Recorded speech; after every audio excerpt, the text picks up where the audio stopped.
I am blown away by how amazingly Notebook LM was able to create this podcast from the notes that I took at the Twitch for Education panel at Twitchcon 2024. Check this out. I'm listening.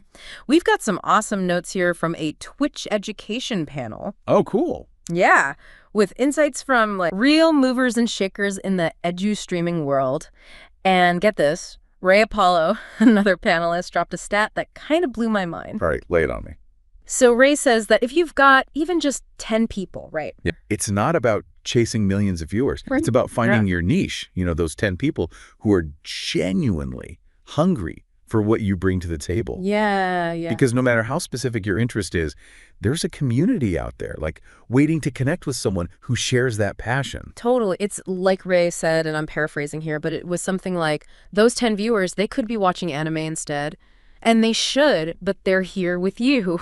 Oh. I mean, that just cracked me up, but it also hits a really good point, you know? It does. It speaks to the fact that your audience is making a choice. They're actively choosing to spend their time learning from you. And this ties into a broader theme that emerged, I think, throughout the panel. Twitch is big enough for everyone. I love that. Whether you're into astrophysics, ancient history, coding, whatever, it's not enough to just know stuff. You have to love talking about it. Right. That energy, that enthusiasm, it's contagious. And it's what keeps people coming back for more. Take Lowco, for instance. They use topic overlays on their stream. Oh, cool. So viewers know exactly what to expect and can jump right into the discussion. Ooh, smart. So it's like setting the stage right from the start. Precisely. And then you've got Moohoodles. Yeah. Their whole thing is making sure every stream is enjoyable, not just an hour-long info dump. And that reminds me of this hilarious anecdote from PirateSoftware. Okay, I'm always down for a good anecdote. Lay it on me. So someone in the audience asked about the importance of structured content, and PirateSoftware shoots back with, "Are you saying a stream can be more than just tangents?" Oh, I love that. Right. It's so true, though, right? That's part of what makes Twitch so engaging, that unscripted, conversational vibe. Absolutely. It's about embracing the tangents, Yeah. the unexpected moments. Yeah. That's where the real magic happens. And it speaks to the sheer variety of educational content you can create on Twitch. Mm-hmm.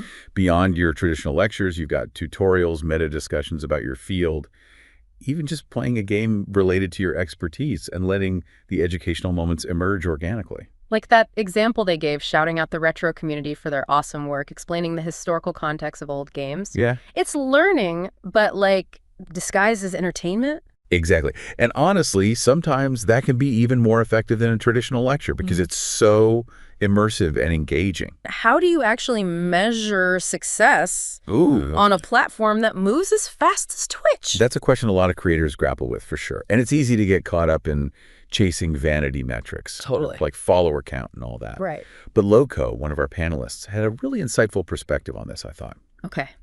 What'd they say? They stressed the importance of focusing on genuine engagement instead. Oh, interesting. Yeah. Think about, are people actively participating in your chat? Asking questions, responding to your prompts. That's a much stronger indicator of whether your content is resonating than a raw number. It's like that old saying, quality over quantity, right? Yeah. It's about building those real connections with your viewers. Exactly. And this ties into another gem of advice from PirateSoftware, this time about handling self-doubt and comparison. Oh, feels like everyone's constantly comparing themselves to everyone else. So what did PirateSoftware have to say about that? Go back and watch some of your old content from a few months ago. Oh, okay. And ask yourself, would I watch this now? Interesting. So it's like holding up a mirror to your own growth. Exactly. Yeah, I like that. And if the answer is no, it's not about beating yourself up. Right. It's just a signal to reflect on how far you've come. Right. Now, let's address the elephant in the room for a second. Twitch, like any online platform, has its downsides. We can't talk about building a community without acknowledging the potential for negativity. Yeah, that's fair. So, did our panelists offer any advice on navigating that less glamorous side of Twitch? They did. And it was incredibly reassuring to hear their perspectives. Oh. One thing they really emphasized was the importance of good moderation. Makes sense. Having clear guidelines for your community and consistently enforcing them can make a huge difference in setting the tone. So don't be afraid to lay down the law a little. Exactly. It's not about being like bossy or anything. Yeah, right. It's about creating a safe and respectful space for everyone. For sure. And remember, it's not just about, having rules. Yeah. It's about enforcing them fairly and firmly. Right. Removing bad actors and having like a few witty comebacks up your sleeve. Oh, yeah. Love that. For those, like, trying to derail the conversation can go a long way in creating a positive and welcoming environment. Remember that question from the audience about, like, being funny on Twitch? Oh, yeah. Like, how do you find your brand of humor on a platform that's, so fast-paced and interactive? Yep. PirateSoftware had a great response to that. Oh, yeah. I'm curious to hear what they said. They said, and I'm paraphrasing here, but it was something like, you won't be as funny on Twitch until you immerse yourself on Twitch. Interesting. And like, don't try to force it. Right. Let your personality emerge organically through, interaction, experimentation. That's how you find your groove. But success in this space requires more than just knowledge. It demands passion, strategy, resilience, Right. and a willingness to, embrace the unexpected. Right. It's about finding your tribe, nurturing that connection, and constantly striving to improve your craft while, like, staying true to yourself. Couldn't have said it better myself. It's about, like, carving out your own little corner of the internet. Right. Sharing your passion with the world, one authentic, engaging stream at a time. I love it. And that brings us to our final thought for you to ponder.